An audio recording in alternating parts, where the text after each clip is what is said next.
Hello everybody, Silver Picker here, and today's video is one that I am extra excited for because I have this package right here. Now, what's inside this package, you may ask? Well, if you read the title of the video, which I assume you did because you clicked on it, and why on earth would you click on a video if you didn't read the title? But anyway, what's inside this package is a coin grab bag, but not just any coin grab bag. This is a $100 coin grab bag from Instagram, from the Instagram seller World Coins of South Florida, and he prepared two grab bags, the one that you see here, and one for my good friend Christian, who hosts the YouTube channel Treasure Town. Now, if you looked at the title, which we've already established you have, you know that this is round two of our insane, incredible World Coin Grab Bag Extravaganza Bonanza competition, in which Christian and I go head to head with our grab bags from the same sellers, from the same source, of the same value, to see who got the better deal. But overall, across multiple rounds, we will see who got the best deal overall. Now, if you missed round one, you gotta check it out. The video is in the card over here and linked in the description box below. You definitely should check it out. But the results for round one were $62 for my friend Christian from Treasure Town and $69.80 for me. So I've got a pretty hefty lead. If you wanna see who wins round two, you're gonna have to watch this video and of course check out Christian's video, which will be premiering at the same time as this one. So after you finish this, head on over to his channel and check it out. The links are below. Anyway, enough with the jibber jabber. Let's crack into this $100 grab bag and see, did I make money? Did I lose money? Did I break even? And most important, am I gonna kick Christian's butt? And man, do I need a new pair of scissors. This is ridiculous. I mean, come on, look at this. What am I doing here? This is not befitting of the Silver Picker. So I am going to open this guy up. All set, we've got everything, and we've got two things. We've got an envelope that I cut through. I know better than to do that, so let's see what we've got. We got ourselves a little letter to start. Dear valued customer, thank you, numismatist best in the field, blah, blah, blah, blah, blah, blah. Okay, so we've got a bunch of stuff. All right, so if you're interested, of course, you can check him out on Instagram. All right, I'm just gonna take coins out randomly one by one, and we'll see what we got. All right, so starting us off, we've got ourselves a 1943p silver war nickel. These are 35% silver. And you can see that it says there's an obverse and reverse lamination error. Lamination errors are when sort of the surface of the coin starts to like flake away, like the actual metal starts to flake away. And it said that that's due to impurities in the alloy on the planchet. And I don't see too much on the obverse, but on the reverse you can see a little bit over here. I will say this is not a super, great example of a lamination error. It's pretty minor. I'm not sure exactly how that affects the value. Of course, you can follow along in the bottom left-hand corner of your screen, and you'll see the value of the coins tick up and see if we actually make the $100 target that I paid for this bag. So you guys will know before I do, because I don't know the exact value of this coin because I'm not as familiar with how lamination errors affect the value, but you'll know before I do. All right, so that's the first coin. Let's see what's next. Next up, we've got ourselves what looks like a Canadian quarter. Let's see what it is. Indeed it is. It is a 25-cent Lynx quarter. I believe that's a Lynx. And in 1967, this was for the centenary of the founding of Canada. In 1867. This, I believe, is a lynx, and they did a whole set with different Canadian animals, and they are absolutely beautiful. There's a Canada goose on the dollar coin. There's another bird, I believe, on the 1 cent coin. There's all sorts of cool animals. Very, very cool set, and this is indeed silver, and this one looks like it's totally uncirculated. Really, really nice coin. We've got ourselves a drachma. This is a Greek coin, and it does look silver. Let's see. Yeah, we've got ourselves an 1868 Greek drachma. Now, I always get tricked by these coins because I know that they made a bunch that were not silver, so I'm not sure if this one is. I will check. Of course, the price will reflect it below, and you will know before I do. Again. All right, so we've got ourselves a nice little world tour. This is, of course, a world coin grab bag. I'm excited. Maybe I'll find some stuff for my various typesets. I'm working on a Philippines typeset, a Canada typeset, and a British Mandate of Palestine date and typeset. All right, next up, what do we have here? We have a Belgian coin. Oh, Belgian Congo. This is super cool. This is really, yes, Belgian Congo. This is really, really cool. I don't think I've actually ever had a Belgian Congo coin. This one's from 1911. It's a 20-cent coin. Really, really interesting design. And that is saying something, by the way, because I have bought lots of collections of coins, lots of collections of foreign coins over the years, and I don't think I've ever had one of these. Now, Christian from Treasure Town, while we're on the topic of my foe, I believe he has a really cool collection where he is trying to collect one coin from every single issuing body in history, meaning every country, every principality, what have you, right?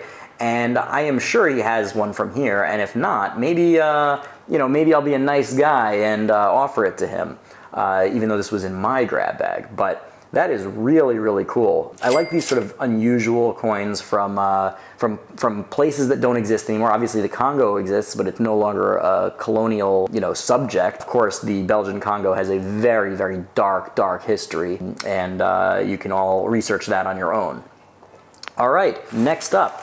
Let's see where else the world tour is going to take us. A Falklands Islands halfpenny from 1974. I really already dig the fact that we are getting a lot of interesting coins from interesting countries. Although, even though I have not looked up the values yet on these, I'm pretty sure that these are fairly low value coins. I am a little worried about getting to the $100 mark at this pace, but we shall see. And I do definitely appreciate the variety. That I do like. This is a very unique grab bag. Well, maybe I spoke too soon. This looks like a Spanish, it's a smaller one, but it looks like a piece of 8 essentially. 1790 Mexican real. That is really cool. Okay, maybe I spoke too soon. I don't know the value on this yet. These are definitely coins that I do not interact with on a regular basis. Obviously, the war nickel and the Canadian Lynx quarter, those I interact with plenty, but these last few coins are definitely unusual. 1790. This bad boy might end up in my personal collection. This is nice. Ooh-wee. I'm assuming that you guys also think this is your favorite coin of the bunch so far. I definitely will be curious to hear what your favorite coin is of the grab bag. You can put that in the comments below. What's next? What's next? Can we beat that? What the heck is this? Is this a hobo penny? This is unusual. This is really weird. This looks like a customized hobo penny. I don't think I've ever seen a hobo penny before. Well, maybe one of you guys can help me and let me know who this artist is, because I do see that it was made in 2021, and it's number 10 of the series. I am definitely a huge fan. I've always wanted to collect hobo nickels, but like the original ones, like the ones, from back in the day, the 1920s, 30s, 40s, whatever they made those. But this is really, really cool. This is gonna go in my personal collection as well. Very cool. Gonna be tough to value, but very cool. All right, we've got ourselves a business card, World Coins of South Florida. So a little plug for this guy over here. And we've got ourselves a coin from El Salvador, a 1963p, 5 centavos. I believe this looks silver. I'm not sure. VG8 condition, not sure if that's relevant. 5 centavos. A lot of the 5 centavos coins from the various South American countries and Central American countries are not usually silver, but this could be, and of course you will find out shortly. And it looks like we've got one more coin. Just one more coin and maybe a letter, or maybe this is some kind of explanation of what the coin is. It does feel chunky. 1814 Siege of Antwerp, 5 centime. Okay, so we've got another Belgian coin, and we're gonna have some history here. Very cool, okay. This is already really interesting. 1814 Siege of Antwerp, 5 centimes. Louis XVIII, narrow monogram, V under ribbon. Okay, let's take a look at the coin itself. Monaie Obsidiana.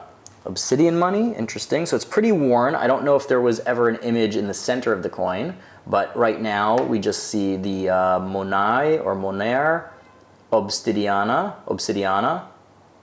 and Anvers 1814. Pretty simple coin, but I do love these chunky copper coins from the early 1800s, late 1700s, and even earlier. This reminds me actually of some of the Russian coins that I've had that are from all the way back to the 1600s and sometimes even earlier. This is very cool. This is very cool. I'm going to show you what this page says. So if you'd like, you can read the history right here. You can pause the screen. But essentially, this was during the Siege of Antwerp, and these coins were minted from copper and old decommissioned cannons. How cool is that? This is a really interesting piece of history. Really, really cool. All right, So let's take a look-see at the spoils of this grab bag. Hold up, this just in. I made a mistake. This was also in the package and I simply didn't see it. So luckily I check everything before I toss it in the trash. So I actually shot the whole video and had to reshoot a big portion of it because I missed this guy right over here. This is a 1908 FG Peruvian dinero coin, and it is a beauty. I really like this design. It really reminds me of the US coins from that era. In fact, I wouldn't be surprised to find out if the US actually minted their coins on their behalf. I don't know if that's true at all. I'm just going off the top of my head. But this is a really, really nice coin, and it's almost uncirculated except for this stain at the bottom over here. It might even go as a AU coin. Really, really nice. Look at that. That's a fantastic, fantastic coin, and a nice little surprise to get us a little closer to our financial goal. All right, now let's take a look at all the coins and see what we got. Feast your eyes upon the grab bag in its entirety. What do you guys think? 10 coins for $100? Do you think it was worth it? Well, first off, I have to say, I loved the variety in this grab bag. Most of the time when I open up grab bags, it's kind of the same commodity type stuff, right? You get wheat cents, you get some Indian head cents, some buffalo nickels, and to top it all off, maybe a Morgan silver dollar or a peace dollar. Here, we have 10 really, really interesting and unusual coins. First of all, we have a literally unique coin. I mean, this is a art piece, essentially. This is a hobo cent. That's really cool. We have an error coin. We have a coin from the early 19th century, a coin from the late 18th century. That is wild. We've got silver. We've got non-silver coins. Really a bunch of different things. We've got countries that don't exist anymore. Really, really cool variety. I definitely appreciated that. However, we do need to talk about the elephant in the room, and that is, of course, the value. We did not reach the $100 value that we paid. Now, before I get into all of that, I do want to point out, this is not a scam, right? This grab bag was not a scam or a ripoff or something, right? This is not one of those things. When you're 9% off the value on a $100 grab bag, we're not talking about a scam artist or something. So I don't want you guys to think that the seller was nefarious in any way. What happened here, in my opinion, is that because these are such unusual coins and coins that don't necessarily have an obvious value. For example, this coin is an art piece and it's unique, so it's kind of hard to value. And other things like error coins, depending on the size of the error, maybe I think it's less of an error than he does. Maybe he thinks that it's a bigger lamination error than I do. And then these coins right here, they don't have very much sales volume. This Antwerp coin barely sells ever. On eBay, for example, there are a few different varieties of this, and for this version, there was only one that sold and it was 99 cents, and that's just wrong. This is not a 99-cent coin. So on NGC, I found this coin in VG shape. Their guidebook says in VG, and that obviously means graded and encapsulated and guaranteed by NGC at $25. So even though this is a raw coin, I still put it at $25. Everything else, I tried to be as accurate as possible, came from eBay sold listings, meaning actual amounts of money that people in the real market bought it for in recent times. So all of the prices that I got are from reliable sources. So I think my pricing is accurate. That's why I left it as is, but I also really do understand that there is some subjectivity here. The thing that I'm more upset about, however, is that at $91, that gives Christian a heck of a lot of opportunity to pull ahead, and that is not what I want. So right now, I don't know what he got in his grab bag, and you're gonna have to check out his channel to find out. And as you can see here, the round 1 standings are as follows, round 2 on my end, and you'll have to check back with his video, and you'll have to check his video to find out how he did in round 2, and of course, you'll have to stick around to find out how we fare in round 3 of this Instagram mystery coin grab bag extravaganza bonanza competition between myself and Treasure Town. Now, if you like this video and you do want to follow along, you gotta hit that big ol' red subscribe button so you don't miss a beat. And while you're there, you might as well throw me a like. It's the ultimate YouTube solid. It takes you just a second and it means the world to me. So hit the subscribe button, throw me a like, check out Christian from Treasure Town's channel, and stay tuned because I got a lot more awesome stuff coming down the pike. And until then, Silver Picker out. A huge thank you to all of my wonderful patrons. You guys are amazing. We are at 74 patrons, so if you are not yet a patron but would like to become one, you could be number 75, and I cannot wait to meet you in the Discord server.